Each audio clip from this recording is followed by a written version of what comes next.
Today I'll be sharing 13 vacuum sealer tips that can save you space, time, and even money. One may even help prevent your vacuum sealer from getting ruined. Hi everybody, I'm Judy DiLorenzo with The Life Well Planted, and let's get started. This first tip I'm surprised I didn't figure out earlier. When you vacuum seal and freeze fruit, berries, vegetables, you can reuse these bags, but only if you use the bag for plant foods. If you used it for animal products, or if you use the bag for something very oily, then you're not supposed to reuse. Just hand wash the bag and dry thoroughly before you reuse. I had contacted Food Saver and they did not suggest putting the bags in the dishwasher. And after I hand wash them, I typically put them over a canning jar or something like this to keep the bag open while it drains. And then afterwards, I wipe the inside of the bag, the outside of the bag, so that they're good and dry before I either put them away or reuse. The main expense when you use a Food Saver with either the bags or the rolls is the cost of the plastic. So being able to use the bags 2 or maybe even 3 times is going to save so much money. I wish I did this years ago. This next tip applies to the vacuum seal rolls. Check out the edges. Did you ever notice that there are these marks? I like to call them scores. There's full scores, and then there's even these lighter ones that are like a half score. And I use these all the time, especially when I'm freezing packages of pre-measured foods, especially if it's a large project and I'm vacuum sealing, let's say, all the same size packages of roasted red peppers or tomato sauce or whatever it is. I like to make all of the bags the same size. So these scores help you do that. Whether you have a bag cutter or whether you have to use scissors, it will help you make straighter lines and then also to create the bags exactly for the size that you need. For instance, I recently froze a bunch of roasted red peppers, and I found that when I froze them in half pint size packages, 2.5 scores made a good sized bag. So all of my bags were measured for 2.5 scores, and then all of the packages were the same size. They stack well, and I didn't waste any plastic. I didn't miscalculate and make the bags too big or too small. So just a tip, check out those scores. If your bags don't have them, you could always use a ruler and pretty much do the same thing. Here comes tip number 3. When you fill your bag, you want to keep this upper inside area clean so that you get a good seal. One of the ways to achieve that, I have 2 methods, but the first one would be to roll this upper edge over.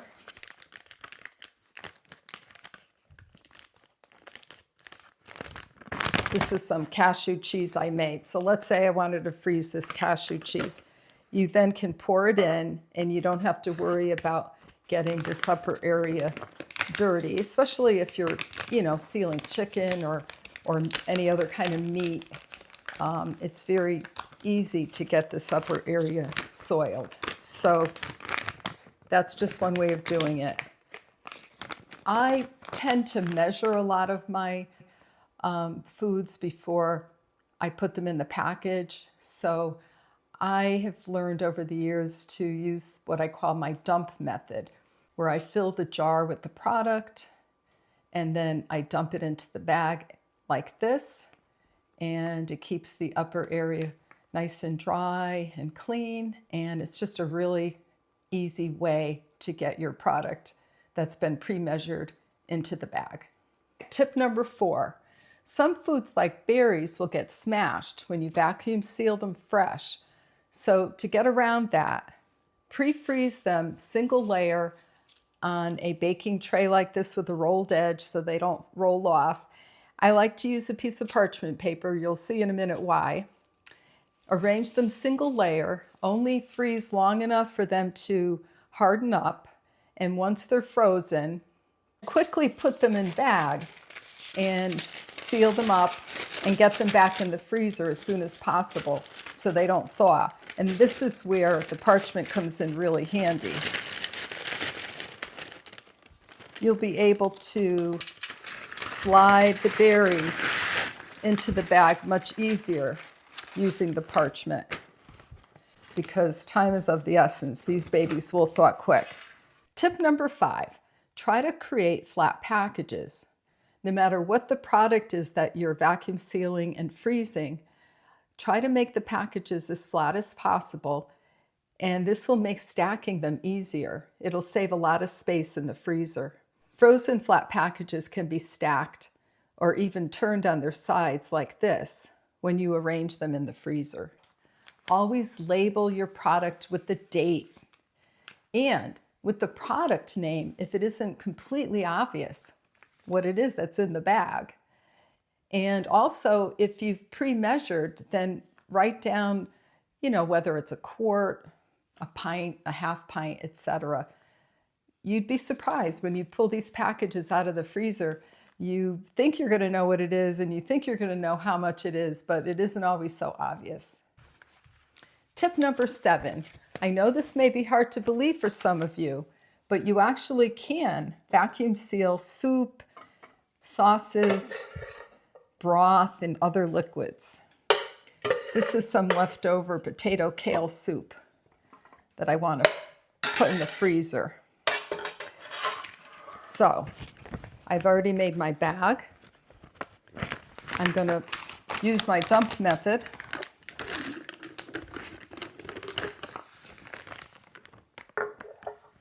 And then I will vacuum seal.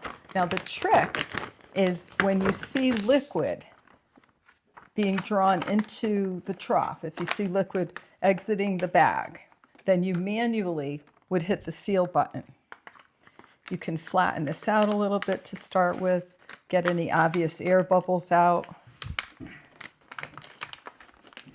Make sure the edge of the bag is flat per usual.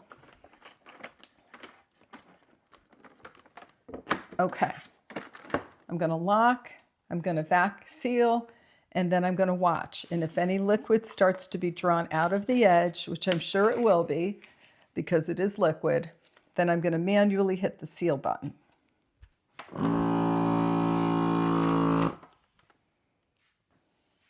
So now just the air at the edge of the bag basically has been drawn out.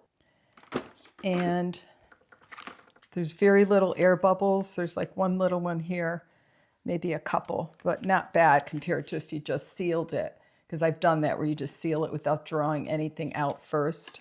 Now the trough did get some liquid in it, but not bad.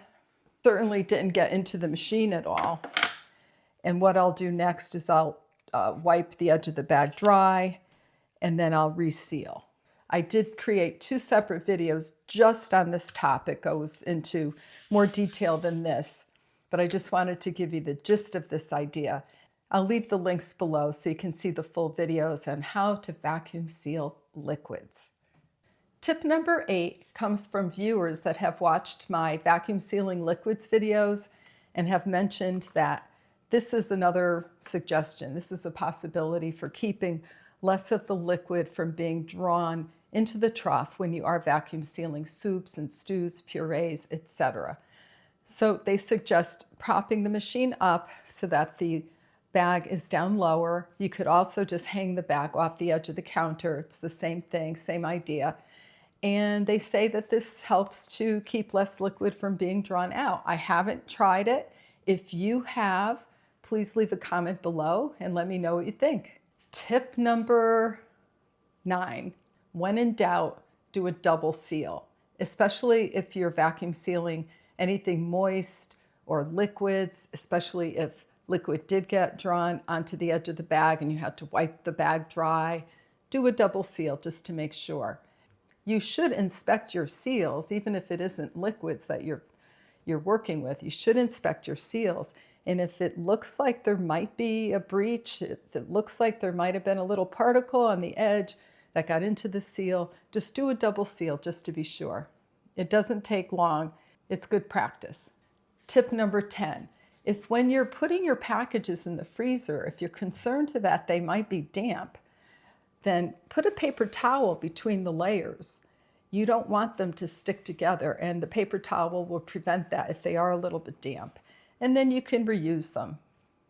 You can also freeze liquids in silicone muffin pans. Once they're frozen, pop them out, put them in your food saver bags, vacuum seal, and then pop them back in the freezer. Tip number 12. So pay attention when you hit that vac seal button. Watch your product, and if it's, let's say, a fragile product and you notice it's starting to get crushed, hit the seal button. If you are vac sealing something like roasted red peppers, like I did this summer, and you notice some of the liquid is being drawn out of the bag, manually hit the seal button. So you don't want to just hit vacuum seal and then get busy doing something else. You want to hit vacuum seal, and until it gets to that point of either sealing on its own or you having to manually seal it, you just need to pay attention. I've been using food savers for about 3 decades. This is my third. And the first model was the base model. The second and this third one is the step up from the base model. The only difference between the base model and this model is that this one has the built-in bag cutter, and it also has a moist dry button.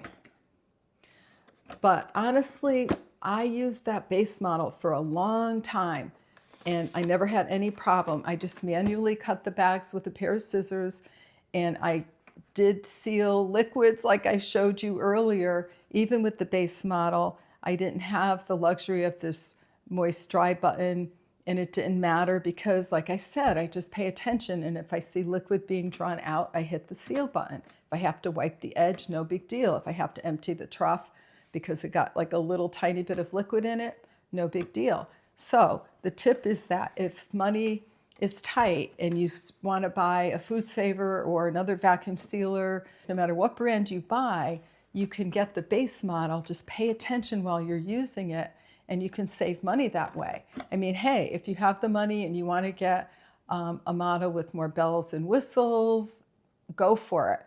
But if money is tight, you can get away with the base model and be just fine. I put up a lot of food each summer because my husband is a very prolific gardener. So I say this from experience. If you've gotten value from this video, please hit the like button and subscribe. Thanks so much for watching.